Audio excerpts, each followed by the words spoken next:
Motonubi, zapraszam na kolejny odcinek.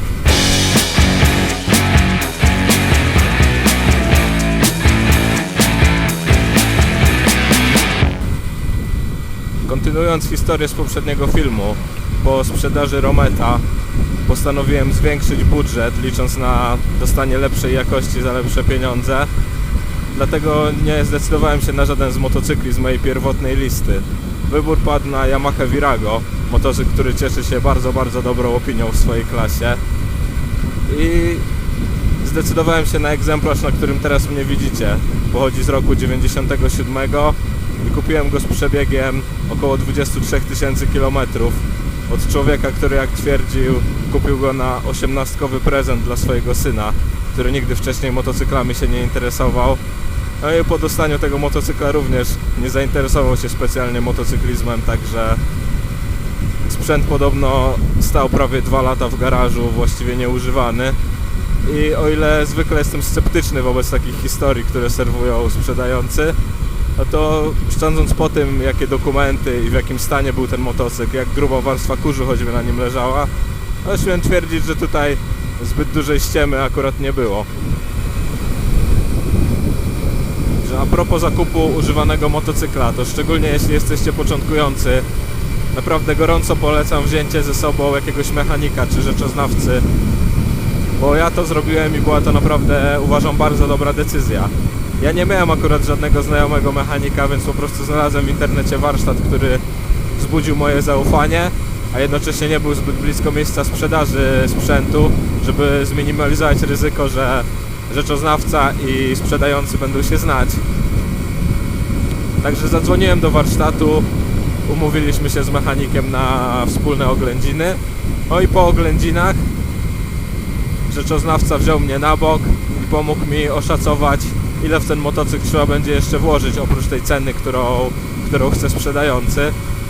Jest to bardzo fajne, no bo jeśli jeszcze tego nie wiecie, to już spieszę was oświecić, że no, kupując każdy używany sprzęt, czy to motocykl, czy samochód, no praktycznie zawsze trzeba w niego coś włożyć oprócz tego, co zapłacicie osobie, która go sprzedaje.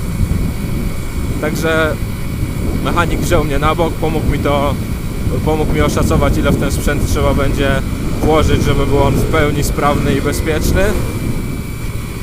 I co ciekawe w tej historii, to w trakcie oglądania motocykla, kiedy go odpaliliśmy, okazało się, że silnik pracuje tylko na jednym z 2 cylindrów i sprzedający nie wiedział, skąd taka usterka, natomiast mechanik bardzo szybko doszedł, o co chodzi, i kiedy na boku mówił mi, co w tym motocyklu jest do zrobienia, to zdradził mi, że tak naprawdę ta usterka silnika, z którą mamy do czynienia, wynika tylko i wyłącznie z tego, że w baku jest skrajnie mało paliwa, przez co jakby nie ma mocy, żeby poruszyć ten cały silnik i tak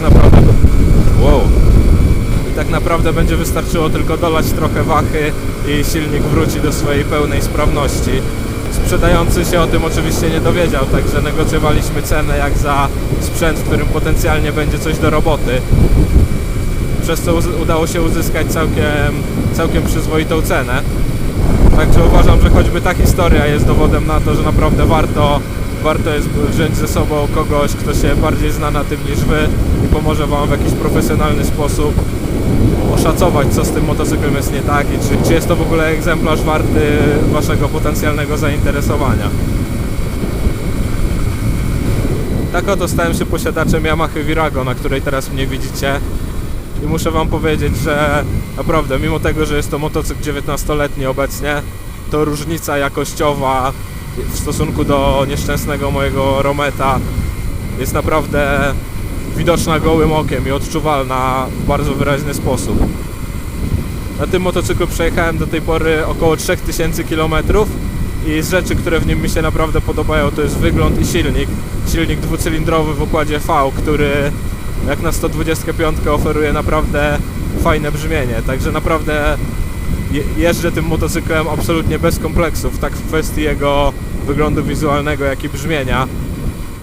Motocykl daje naprawdę dużą pewność prowadzenia, wydaje mi się, że wynika to z tego, że ma z tyłu fajną, szeroką oponę.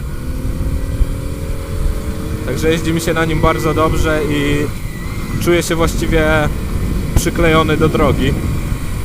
Jeszcze jedno bardzo ważne pytanie. Ile to pojedzie? Otóż najwięcej, ile udało mi się tym motocyklem do tej pory jechać, to jest pomiędzy licznikowym 110 a 115 km.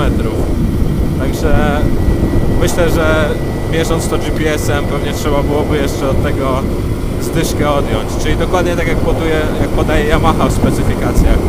Około 100 km na godzinę maksymalna prędkość, jaką ten silnik osiąga. Żeby nie było tak, że każda sroczka swój ogonek chwali. Z godnych odnotowania minusów tego motocykla jest na pewno trochę nierówne oddawanie mocy na początku. A mianowicie, kiedy ruszymy nim z jedynki, wbijemy dwójkę, to motocykl ma moment chwilowego przymulenia, gdzie czujemy, że wyraźnie ta dynamika przyspieszenia zwalnia, po czym kiedy nabierze on już trochę obrotów i zbliża się moment, kiedy powinniśmy wbić trójkę, motocykl odzyskuje wiatr w żaglach i dalej już tak naprawdę do swojej maksymalnej prędkości przyspiesza bardzo tak równo i linearnie. A z usterek, które miałem do tej pory jeżdżąc tym motocyklem, to są to usterki tylko i wyłącznie wynikające z wieku tego motocykla. Nie są to żadne wady konstrukcyjne ani nic takiego. I z tym motocyklem przy okazji tych usterek, o których za chwilę powiem, byliśmy 2 razy na lawecie. I tutaj druga moja rada, jeśli kupujecie motocykl, to też radzę wysupłać dodatkowy grosz i wykupić sobie ubezpieczenie, które obejmuje jakiś assistance, gdzie macie lawetę w cenie, no bo może się to przydać, nawet nie wiecie kiedy. A jeśli mielibyście zamawiać lawetę i płacić za transport lawetą z własnej kieszeni, myślę, że nie kalkuluje się to w stosunku do ceny ubezpieczenia z assistance. Ale wracając do usterek, które były w tym motocyklu, no pierwszy raz znaleźliśmy się na lawecie przy okazji regulatora napięcia, który był uszkodzony i nie ładował akumulatora. Także na naładowanym akumulatorze po przejechaniu kilkudziesięciu kilometrów po prostu zaczynało brakować prądu i motocykl zdechł, nie chciał odpalić. W związku z czym musieliśmy się przetransportować nie o własnych siłach do warsztatu. A drugi raz na lawecie byliśmy całkiem niedawno przy okazji tego, że linka, która odchodzi od manetki gazu i odpowiada za przyspieszanie motocykla, została po prostu przez te 19 lat jeżdżenia zdążyła się przetrzeć i pękła mi podczas ruszania ze świateł. W związku z czym motocykl też był unieruchomiony i musieliśmy go zamówionym transportem odholować do warsztatu. Także tak naprawdę można powiedzieć, że no były to pierdoły, no ale unieruchamiające motocykl. Także to tyle, jeśli chodzi o moje wrażenia z eksploatacji Yamaha Virago 125. Jeśli później będą pojawiać się jakieś rzeczy godne wspomnienia, to będę wam pewnie nagrywał o tym jakieś krótkie filmy. Natomiast na teraz to fajnie, jakbyście dali znać w komentarzach, kto z was jeździ Yamaha Virago i 125 i większymi jej pojemnościami i czy spisuje się wam ona równie dobrze jak mi. Ja jestem bardzo zadowolony i uważam, że wydanie tych dodatkowych kilku tysięcy w stosunku do Rometa naprawdę wyszło na plus i teraz cieszę się bezstresową eksploatacją tego motocykla. Także widzimy się w następnych odcinkach, zachęcam do subskrypcji kanału. Do usłyszenia, na razie. It's the same thing out of your mouth, a little flow.